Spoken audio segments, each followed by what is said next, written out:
Tudo começou com o som de risadas vindo da cozinha, risadas que, à primeira vista, pareciam inocentes, mas que logo se tornaram o prelúdio do pior dia da minha vida.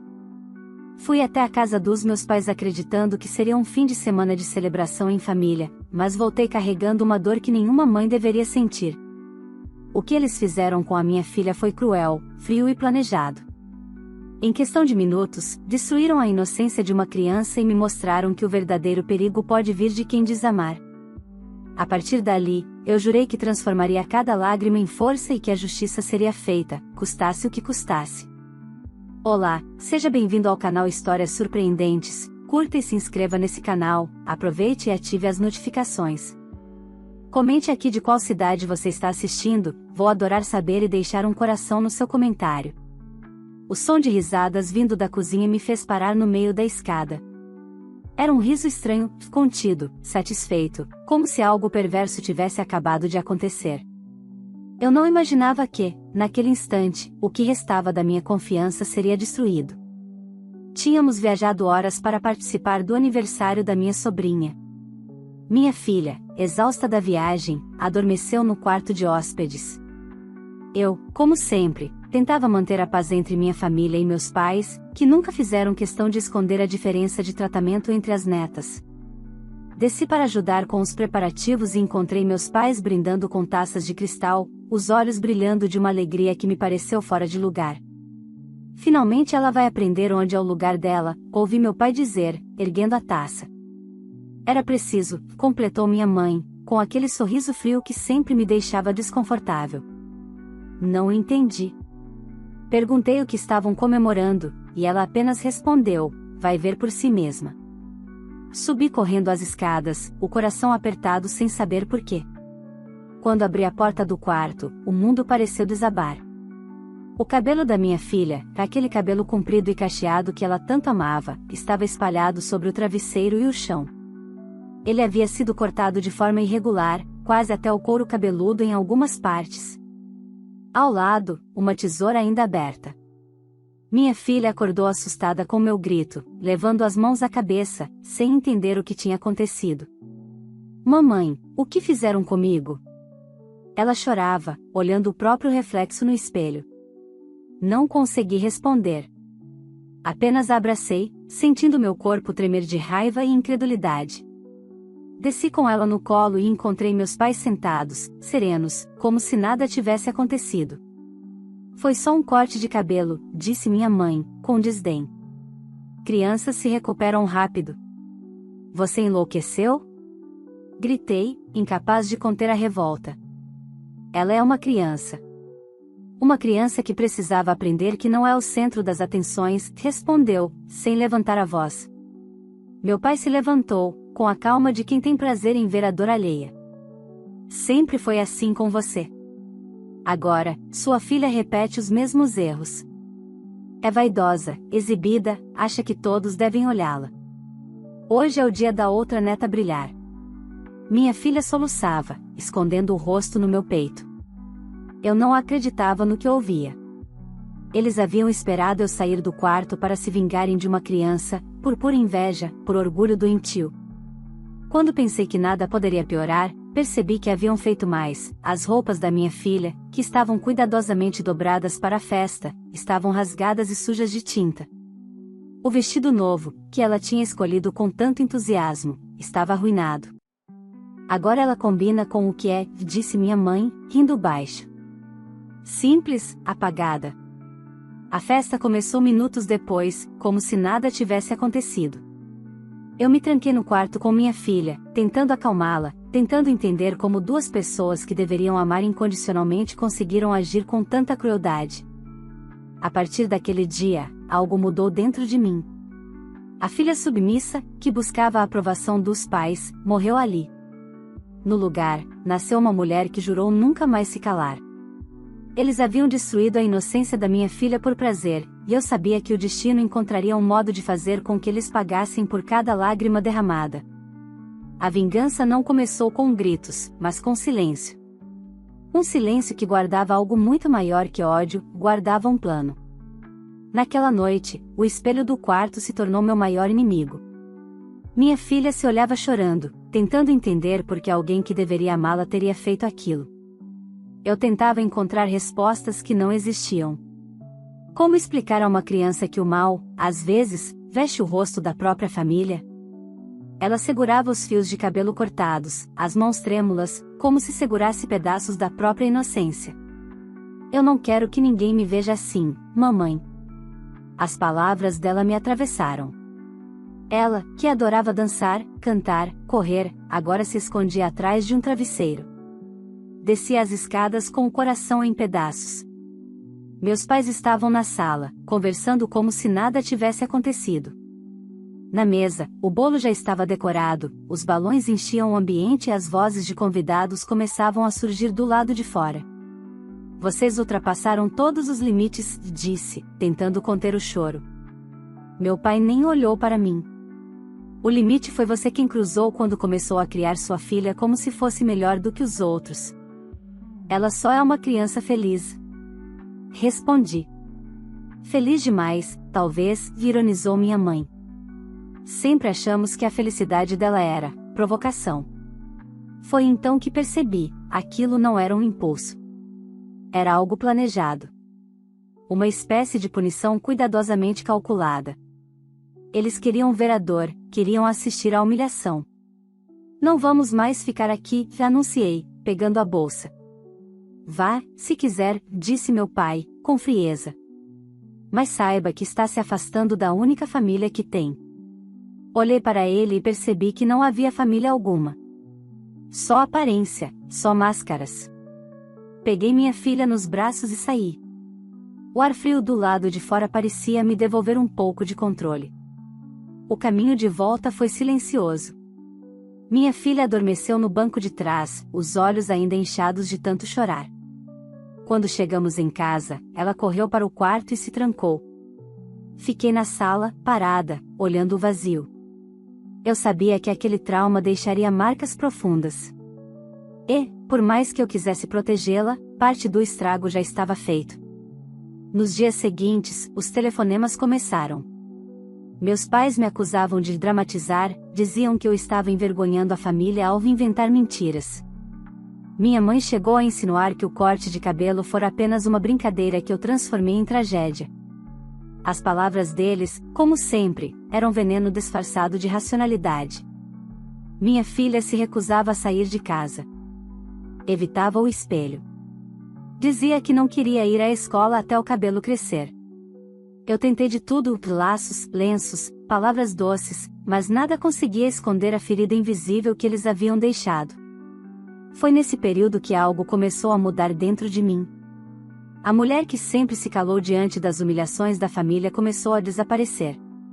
Lembrei de todas as vezes em que meus pais me diminuíram, de quando disseram que eu era um erro, de quando desconsideraram minhas conquistas para exaltar as do meu irmão.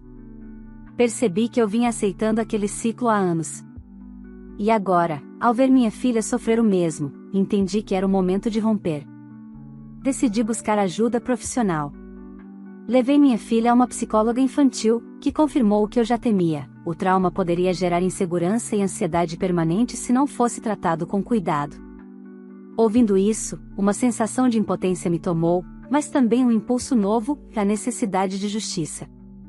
No meio disso tudo, uma mensagem inesperada chegou. Era de meu irmão. Sinto muito pelo que aconteceu. Eu não sabia que chegariam tão longe. Por um instante, pensei em ignorar, mas a curiosidade falou mais alto. Marcamos um encontro em uma cafeteria. Ele parecia nervoso, o olhar pesado. Eles estão tentando se justificar, disse, mexendo na xícara. Dizem que você exagerou, que quer manchar o nome deles. E você acredita? Ele balançou a cabeça. Não. Eu vi o jeito como eles falavam da sua filha. Tinha veneno ali. Só não imaginei que fariam algo tão cruel. A conversa me deu a confirmação de que eu não estava louca. Que o mal existia, sim, disfarçado de respeito e tradição. Quando saí daquele café, já não era a mesma. Voltei para casa e encontrei minha filha dormindo no sofá, abraçada a um ursinho. Fiquei olhando para ela, e a raiva se transformou em propósito. Eu não buscaria apenas justiça, buscaria a verdade, a exposição da crueldade que minha família escondia atrás de aparências. Eu só não sabia que, ao começar esse caminho, traria à tona segredos ainda mais sombrios do que eu imaginava. Nos dias seguintes ao encontro com meu irmão, algo curioso começou a acontecer. As pessoas próximas da família pareciam me evitar, como se eu fosse uma ameaça ou portadora de um segredo inconveniente. No início, achei que era apenas impressão, até uma vizinha me chamar discretamente no mercado e dizer: ouvi comentários estranhos sobre você. Estão dizendo que inventou tudo para chamar atenção. Meu estômago revirou. Era exatamente o que meus pais queriam: transformar a verdade em escândalo e me fazer parecer desequilibrada. Eles sempre souberam manipular a imagem. Meu pai, com sua postura de homem respeitável, e minha mãe, com aquele sorriso doce que escondia a crueldade. Agora, tentavam usar essas máscaras para me destruir de novo. Mas eu não era mais a filha obediente. Passei noites em claro pensando em como agir. Denunciar? Expor? Ou apenas seguir a vida e esperar o tempo curar as feridas? Só que toda vez que eu via minha filha chorando diante do espelho, eu lembrava que o silêncio era a linguagem deles, e que foi justamente o silêncio que me tornou vulnerável por tantos anos. Foi então que decidi reunir provas. Peguei o celular e comecei a registrar tudo: as mensagens, as ligações, as conversas, os olhares. Fui à escola e pedi um relatório sobre o comportamento da minha filha antes e depois do episódio. Queria que cada detalhe ficasse documentado. Se algum dia precisasse lutar, teria como provar o dano que eles causaram. Enquanto isso, minha filha começava a reagir devagar. A psicóloga recomendou que eu incentivasse atividades criativas para que ela expressasse seus sentimentos. Um dia, encontrei um desenho sobre a mesa, ela e eu de mãos dadas, e atrás, duas figuras sombrias com uma tesoura na mão. É o que eu lembro, disse ela, sem levantar os olhos. Eles riam, mamãe. Eles riam de mim. Meu corpo inteiro se arrepiou. Ela tinha acordado durante o corte. Naquela noite, não dormi. Fiquei observando minha filha adormecida, e o som das risadas que ela descrevera parecia ecoar na minha cabeça. O limite entre a dor e a raiva ficou tênue. Eu precisava fazer algo, não por vingança, mas por justiça, para que nunca mais tivessem a chance de ferir alguém daquele jeito. Procurei uma advogada especializada em direito de família. Ela ouviu tudo com atenção e me perguntou se eu tinha alguma prova concreta. Contei sobre os desenhos, os relatos, as mensagens. Ela respirou fundo e disse: não será fácil, mas não é impossível. Se provarmos humilhação, danos psicológicos e difamação, é possível abrir um processo. Mesmo sendo meus pais? Principalmente por isso, respondeu. Quando a violência vem de quem deveria proteger, a lei é ainda mais severa. Saí daquele escritório com o coração acelerado. Por muito tempo, temi enfrentar meus pais, mas agora o medo havia se transformado em combustível. Comecei a guardar cada detalhe, cada lembrança. Descobri, inclusive, que aquela não fora a primeira vez que eles usaram a crueldade como arma. Uma antiga funcionária da família, ao saber do que aconteceu, me procurou discretamente. Eu sabia que um dia algo assim ia acontecer, disse, nervosa. Sua mãe sempre teve prazer em humilhar. Uma vez, me obrigou a cortar o cabelo de uma criança da vizinhança porque achava que ela estava atraindo olhares demais para o filho dela. O chão pareceu sumir sob meus pés. E ninguém fez nada? Ela doava dinheiro para instituições, aparecia em colunas sociais. Quem acreditaria? Voltei para casa em silêncio, com a certeza de que o que haviam feito com minha filha não foi um ato isolado, foi a repetição de uma crueldade cultivada por anos. No fim daquela semana, recebi uma mensagem inesperada. Meu pai havia mandado um recado por um parente, exigindo que eu parasse de inventar histórias ou arcaria com as consequências. As consequências. Sempre as mesmas ameaças veladas, o mesmo tom de quem acha que tem o poder de ditar o medo. Mas algo dentro de mim já não tremia mais. Conversei com minha advogada e decidimos dar o primeiro passo oficial, um boletim de ocorrência. Quando assinei o documento, senti como se uma parte antiga de mim tivesse sido enterrada. A mulher que implorava por amor havia partido. No lugar dela, nascia uma versão que aprenderá a usar a dor como força. No dia seguinte, as notícias começaram a circular discretamente nas redes locais. O caso da neta humilhada ganhou atenção. Meus pais, que sempre se orgulharam da reputação impecável, começaram a sentir o peso do próprio nome manchado. Era apenas o começo. O que eles chamavam de brincadeira começava a se transformar em julgamento público. E eu sabia que, uma vez que a verdade começasse a sair da escuridão, nada mais seria capaz de detê-la. O boletim de ocorrência havia sido registrado há menos de uma semana quando as consequências começaram a aparecer. No início, meus pais reagiram com o costumeiro desprezo, como se tudo não passasse de um capricho emocional meu. Mas logo perceberam que o caso ganhava proporções que eles não podiam controlar. A notícia de que haviam humilhado a própria neta começou a circular em pequenos blogs e páginas locais. O que antes era apenas um sussurro agora se tornava público, e as máscaras começaram a cair. Tentei manter minha filha longe de tudo, mas era impossível blindá-la completamente. Um dia, durante a terapia, ela perguntou: "Por que eles fizeram isso comigo, mamãe?" Não havia resposta simples. "Porque são pessoas que nunca aprenderam o que é amor", respondi, tentando disfarçar o nó na garganta. "E quando alguém não sabe amar, machuca quem mais deveria proteger." Ela abaixou o olhar e desenhou duas figuras em preto. Disse que eram as pessoas que riram. A psicóloga me olhou com seriedade e disse que o trauma estava se fixando, e que a criança precisava sentir segurança constante para não desenvolver medo crônico de rejeição. Naquele dia, algo em mim endureceu. Eu não permitiria que o medo se tornasse a herança da minha filha. Com a orientação da advogada, começamos a reunir testemunhas. Descobri que uma das funcionárias antigas dos meus pais havia presenciado o corte de cabelo. Ela me procurou chorando. Eu estava na cozinha quando ouvi os risos, contou. Quando subi, vi sua mãe com a tesoura na mão e seu pai segurando a menina. Eu não consegui fazer nada. Meu corpo inteiro congelou. Você teria coragem de testemunhar? Se for para que aquela criança tenha paz, sim. A partir daí, as peças começaram a se encaixar. Outras histórias surgiram. Vizinhos que ouviram discussões, funcionários que haviam sido destratados, parentes que sabiam do favoritismo mas nunca imaginaram até onde isso podia ir. A imagem impecável dos meus pais começou a se desgastar. Eles tentaram reagir, publicando nas redes sociais declarações falsas, alegando que a filha ingrata estava manipulando uma criança para obter dinheiro. Só que ninguém acreditava mais.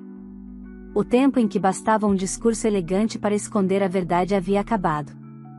Enquanto isso, minha filha dava pequenos sinais de melhora.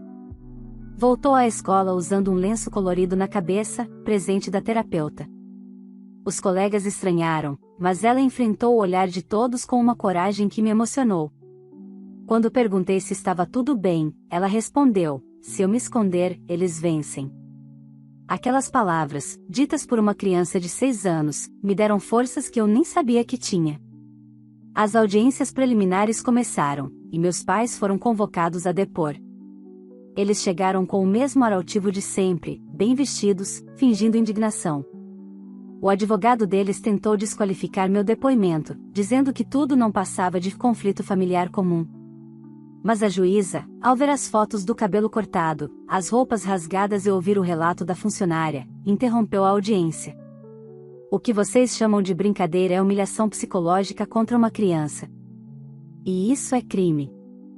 A partir dali, a postura deles mudou. O silêncio tomou o lugar da arrogância. Dias depois, recebi uma ligação da minha mãe. A voz dela tremia, de algo que nunca imaginei ouvir. "Você está destruindo nossa reputação." "Não, mãe", respondi com calma. "Vocês é que destruíram tudo que havia de humano em nossa família. Eu só estou mostrando o que restou." Ela desligou sem dizer mais nada. Naquele mesmo dia, minha advogada me ligou para avisar que o caso ganharia uma nova fase. A promotoria havia decidido investigar também os episódios anteriores de abuso emocional, tanto contra mim quanto contra outros familiares. O padrão de comportamento deles se tornava evidente. O que antes parecia um ato isolado, agora era parte de uma história de décadas de manipulação e controle. O que eles não sabiam é que eu guardava algo ainda mais forte. Uma gravação.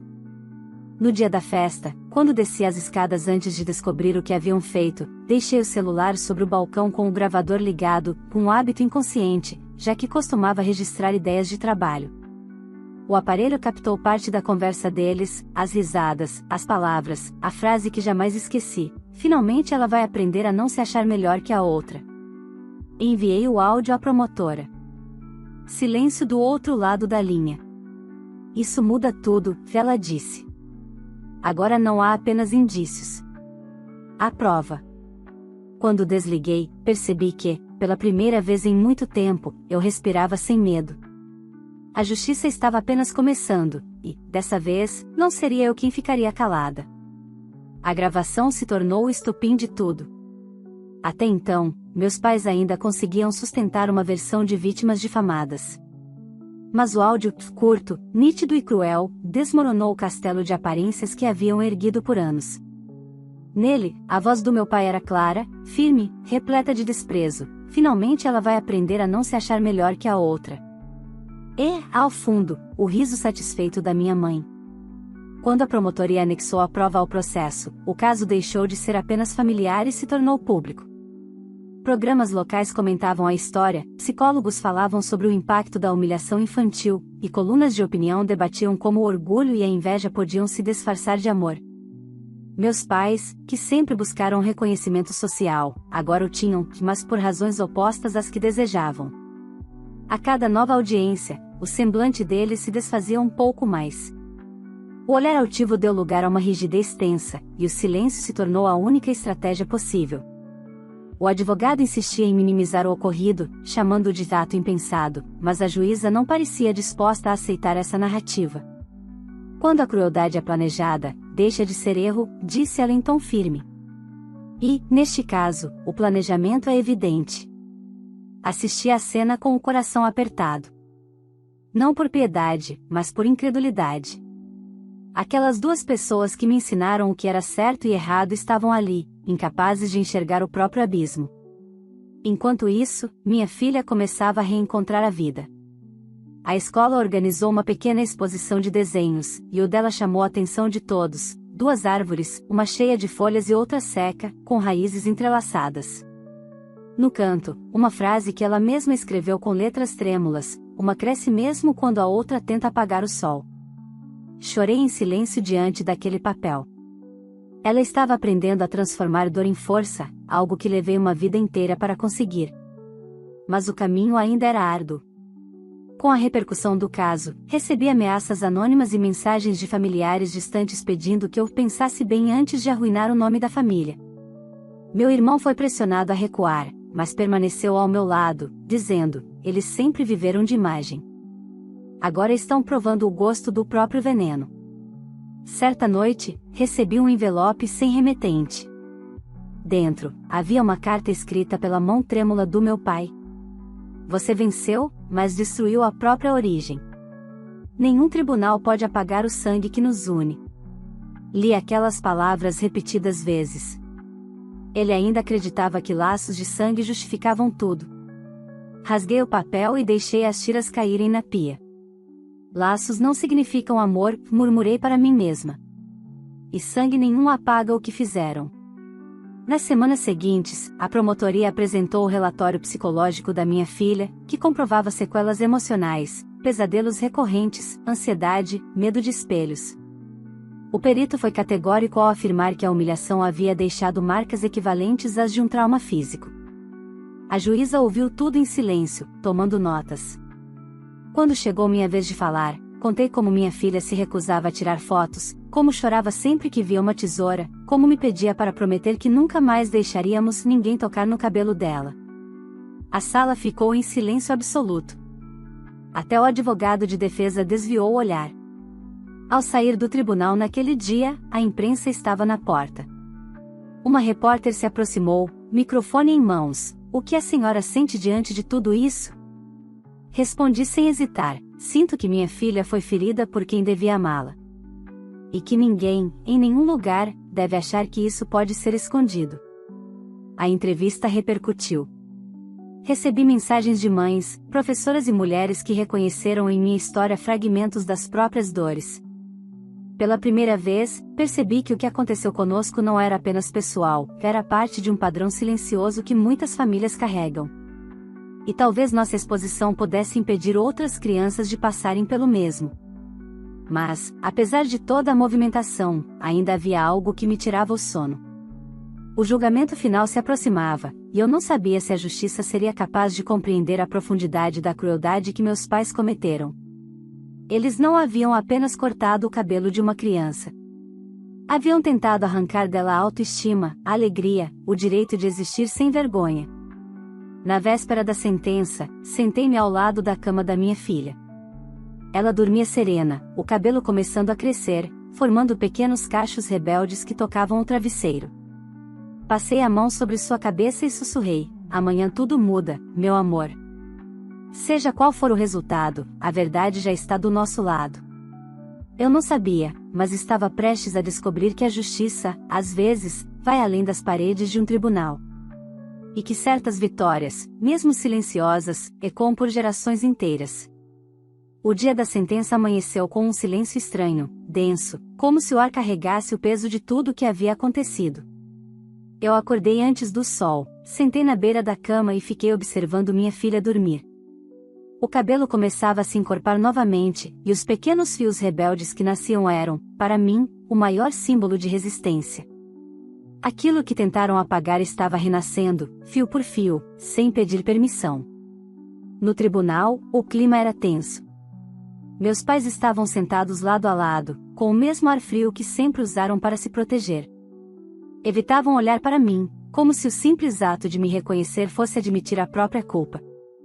Quando a juíza entrou, todos se levantaram. Meu coração batia como se quisesse sair do peito. A promotora apresentou o resumo final do caso, o áudio, os testemunhos, os relatórios psicológicos e as fotos. Cada detalhe era uma prova irrefutável da crueldade premeditada. Do outro lado, o advogado de defesa fez seu último esforço para suavizar o crime, dizendo que foi um momento de desequilíbrio emocional e má interpretação dos fatos. Mas ninguém acreditava mais nisso. A juíza respirou fundo antes de falar. O tribunal analisou não apenas as provas materiais, mas o padrão de comportamento, a ausência de arrependimento e o impacto profundo causado na vítima, disse, a voz firme.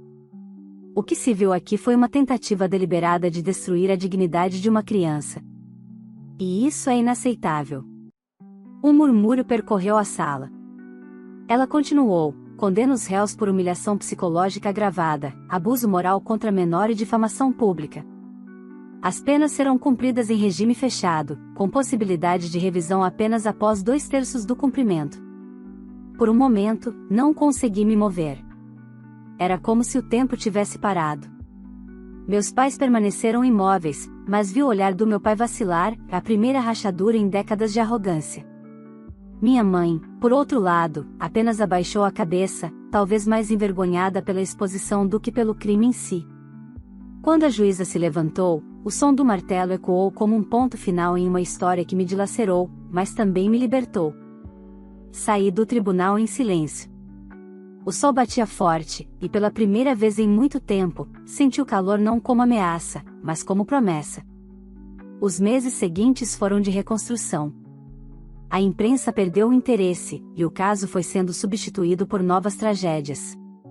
Mas dentro de mim, a transformação permanecia. Eu já não era a mulher que buscava a aprovação dos pais, era alguém que aprendeu a viver sem precisar ser aceita.